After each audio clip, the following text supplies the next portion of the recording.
my part 2 of the active and passive voice. If you have already not seen my part 1 where I have discussed the tense part of the active and passive voice, this is the second part where I deal with the other aspects of active and passive voice.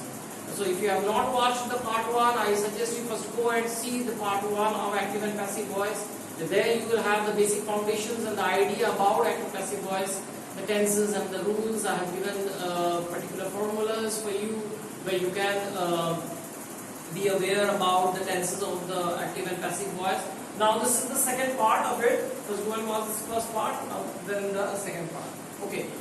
So I start now first, as I have written, you can see double objects. Today I am going to first start with double objects. Now in active and passive voice, sometimes you will have two objects in your sentences. Okay, you will have two objects in your sentences.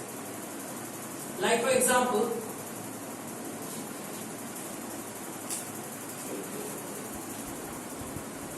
okay, like for example, you see here, you have two objects. One is here him and the other one is a pen. You have two objects here. I gave him a pen. First one is object 1, I write here 1. This is object 2. Understood? Now, what to do? We know the rule. So, first I start with object 2. This is object 2. See, the pen has come here. Come in the subject part. Then what happens? I has come here by me.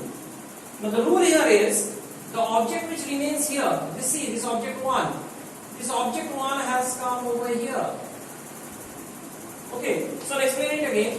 What happens? We have two objects. So one I use in the subject part. One I use in the subject part. What happens to the other one which remains here in the object part? That thing is written after the verb. That object is written after the verb immediately. After that you write the one with by. That is the object which comes from the subject part, which will be written later on. See what I have done. First I have written a pen. Okay. Then the word gave becomes was given. Then I did not write by me. I did not write it. I wrote this word him. I wrote it first. To him. This I wrote first. Then after that I wrote this I, which became by me. Understood? See the next sentence you will understand. This is with the first subject, him. This I move into the subject part. It becomes he. Okay? Word is gave, it becomes was given as per the rule. Next is a pen. This is the second object which is remaining in the sentence. This is written here after the word. Then we write this part by me, which comes from the subject, I. Understood? So this is the rule. The basic rule is, if you have two objects, one you use and change or transform to the subject part. The other one which remains, that is written at first, after the verb. Then you write the one with by. Then you write the one with by, which is coming from the subject part. Okay, see in both the cases I have done that. Clear? Now, one more important thing. You can see here, I have done two sentences. One with object 2, one with object 1. It is not always that you can form such sentences with the two objects. In some sentences, you can only frame a proper sentence with one object. Okay, let's see this example. Now the second rule. Now see here. Here what happens? Here you have again two objects. One is him, another one is minister. Here again you have two objects. They made him minister. Object number 1 is him. Object number 2 is minister. Okay. Now see, first I use object number 1. This is with object number 1. Him comes in the subject part, it becomes he. Made is the verb, it is written as was made. Now minister is left here. I use it first, I write it out first. Then I write by and take in this word they, which comes over here. Okay, and it becomes our second object. But as I told earlier in the earlier rule also, the object which remains here will be written first, then the one that is coming from the subject part. Okay, now let's see the second sentence. As I was saying, not always you will find proper, correctly constructed sentences. Let's see here what happens. Minister comes in the subject part. Verb was made, again the same.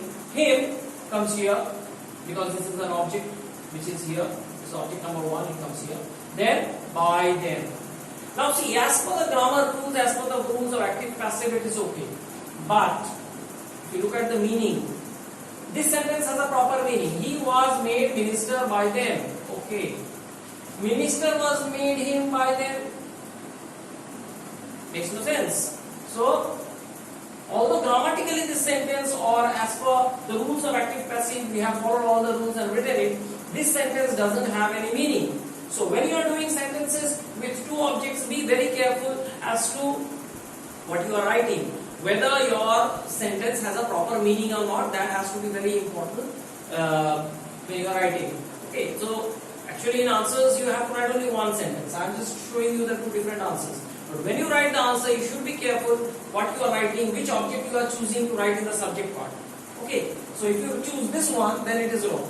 You have to choose this one. This kind of sentence which makes a proper meaning. Okay. Now the next rule is without objects. That means in these sentences we won't write the objects although they are present in the subject part. Now why do we not write these objects? The reason is quite simple. These objects are quite self-explanatory. That means these objects do not need to be written, because already by reading the sentence you can understand that the object is there. You understand the object. So when it is understood, there is no reason to write it. That's what is the C. Somebody has stolen my car. Somebody has stolen my car. Subject is somebody, object is my car. Subject is somebody, object is my car. My car comes in the subject part.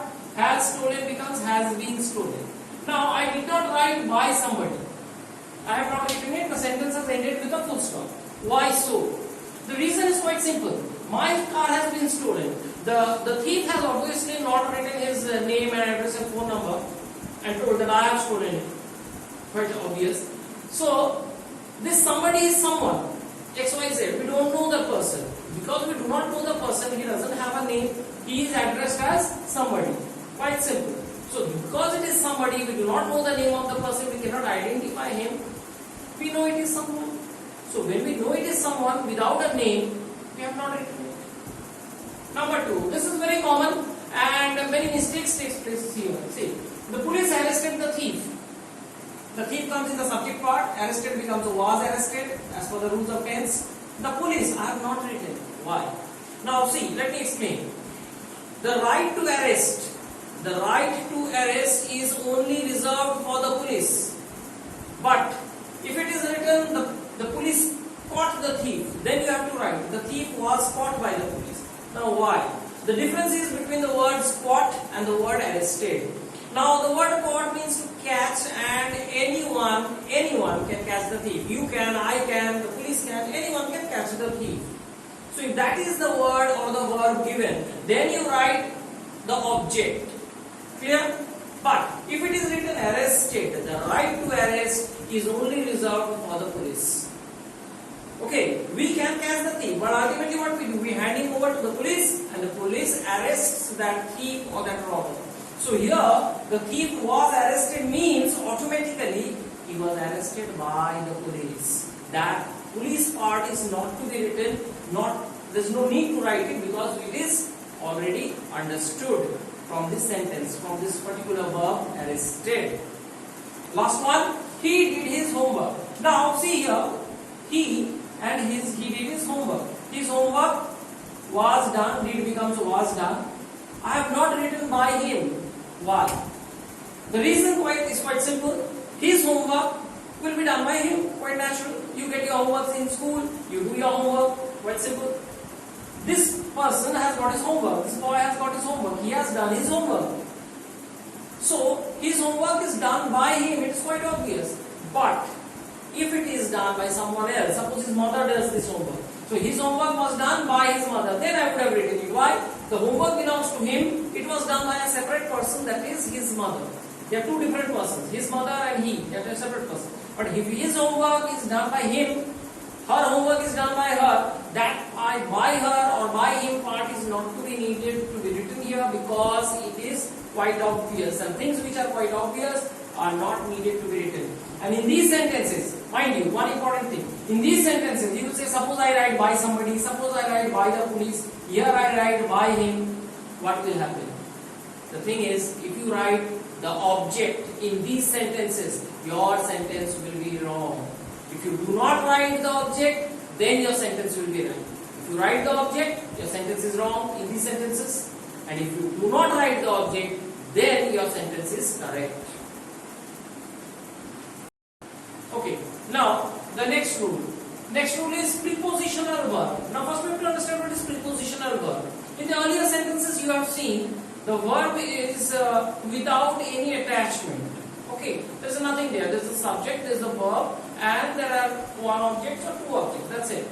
Here in these sentences, or these category of sentences, you will have a preposition which is attached or affixed with the verb. Like in this case here, you see the verb is laughed at. The verb is laughed at. That means already there is a preposition here, at, which is attached with the verb. What do we do in such cases? Let's see. Now the subject is the boys laughed at the clown. Okay, the boys laughed at the clown. Now the subject is the boys. This particular part, it comes over here. The object part. The object comes in the subject part. The clown, which is the object, comes here. Laughed becomes was laughed. Now what happens here is, we do not omit out this verb. Many students omit out this particular preposition.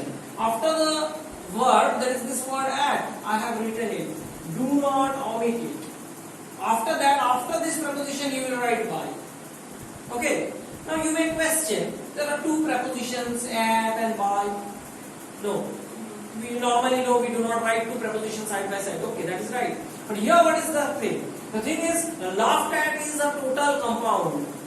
Laughed at is a total compound, just like in spite of, according to, just like that. Here also, laughed at is a compound kind of a structure which is there. So we do not count it separately, like laughed separate, at separate, no. Laughed at together is a collective preposition, verb compound which serves to convey a meaning. Okay, to mock or to laugh at someone. So the clown was laughed at, then you write by the boys. Clear? So if you have a preposition like this attached with the verb, do not omit that preposition. Write it in the passive voice. After that you write by. Clear? Now the next rule, auxiliary verb. This is again very easy. Auxiliary verbs, you know, can, could, may, might, will, would, shall, should, all these, must, and all these. So how do we address these sentences? The rule is subject plus auxiliary verb plus be plus main verb plus by plus object. This reminds us of our simple future. If you know the rule of simple future, it is just the same. Only I have written here auxiliary verb. Here in the case of simple future, here it would be shall or will. Everything else is the same. It's very simple. Just go through it. She must inform the class teacher. Subject is she. Object is the class teacher. Object comes over here. The class teacher. The subject, which is she, comes here in the object. Becomes her. Verb is must inform. What I have done, I followed the rule. Must be informed. Must be informed.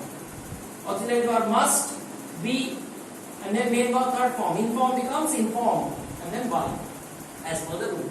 Clear? So very simple rule. Auxiliary verb, if you have any verb, auxiliary verb like can, could, may, might and all that, just follow the rule of simple future, because that's the same rule which we will follow here.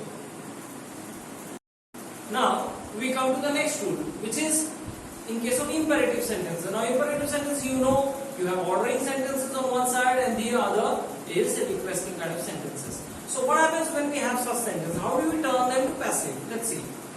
Close the door. Close the door, of course, is an ordering sentence. Someone is ordering the other person. So what we do? Here you have two options. You can write like this. You are ordered to. This will be your standard beginning.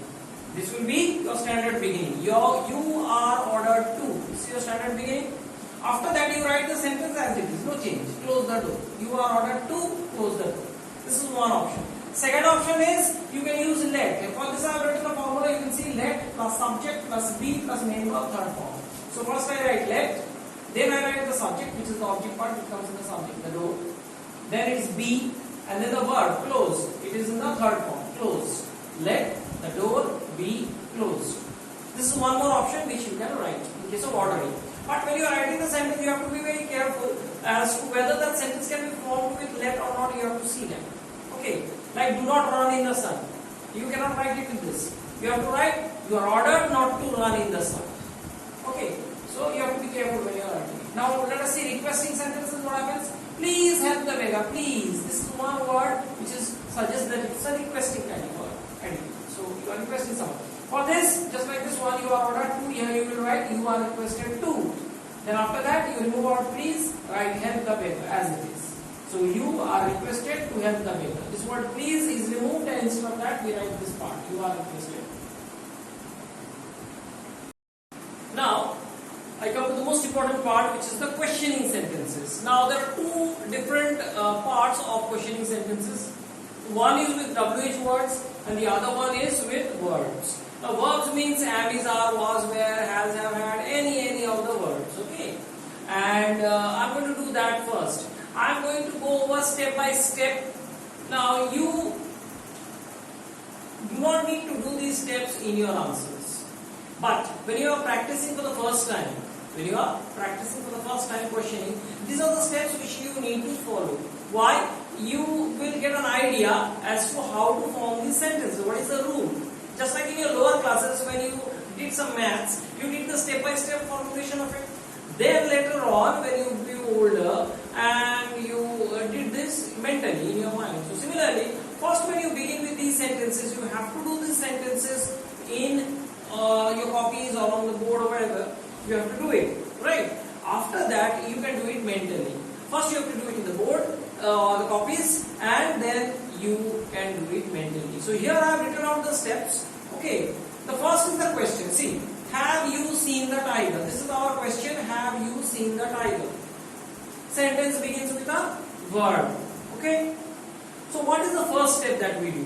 First step is we write it as a sentence. We write it or we change it from an interrogative into assertive. Simple. What I do is I put the have inside. You have seen the tiger. It becomes have is put inside. Clear? This is step number 1. Step number 2. What we do? We make the passive of this sentence. You have seen the tiger. We make the passive. The tiger comes here. Have seen becomes has been seen. You becomes by you. Clear? This becomes the second step. Now the third and final step, which is our answer, what we do? We take the supporting verb. What is the supporting verb here? Has. This verb comes out here in the beginning. It comes out here in the first place. Has the tiger been seen by you? The other thing see remains the same. Has the tiger been seen by you? Everything remains the same. Only this word has comes in the beginning. Now you will say why?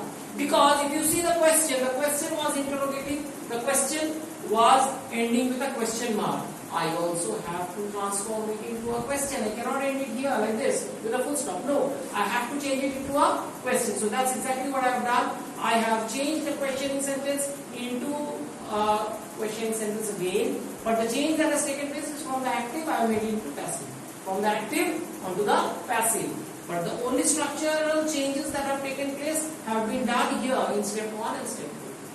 So go through the steps again. If you have not seen, rewind the video and see again how and what are the changes I have done, what are the things that I have done. And first, when you are beginning with questioning sentence, I suggest you follow this kind of rule and do at least 5 to 10 sentences like this with the rules. So that if you are going wrong somewhere, you can know where is the error.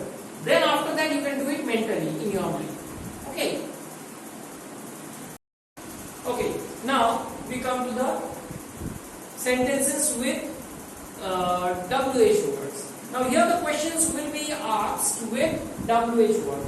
Compared to the earlier one where we did questioning with verbs, here we are doing questioning with WH words. Not much of a difference. The WH words as a rule generally they stay as dummies. They don't indulge in any action that is taking place here with the grammatical parts. They are just there for show. As you can see here in the first sentence, you will see here. Except for one word, mind. Except for one word, which is who. Whenever you have a word who, it is changed to by who. Who is changed to by who. Okay. Now let's see what happens here. In case of all the other verbs like WH words like who, where, what, when. There's no change in general, except for the word who. Now let's see what happens. See, where did you keep the car? Where did you keep the car? The question begins with where. I suppose I draw an imaginary line over here. What happens? You can see here, where has not undergone any change. It is nowhere there. It is just at the beginning, like a flower vase. It's just there in the sentence. Okay? It's not undergone any change. All the action takes place from the verb. So that means if you know the rule of the verb or the questioning sentences with verbs, then it's just the same. See what happens here.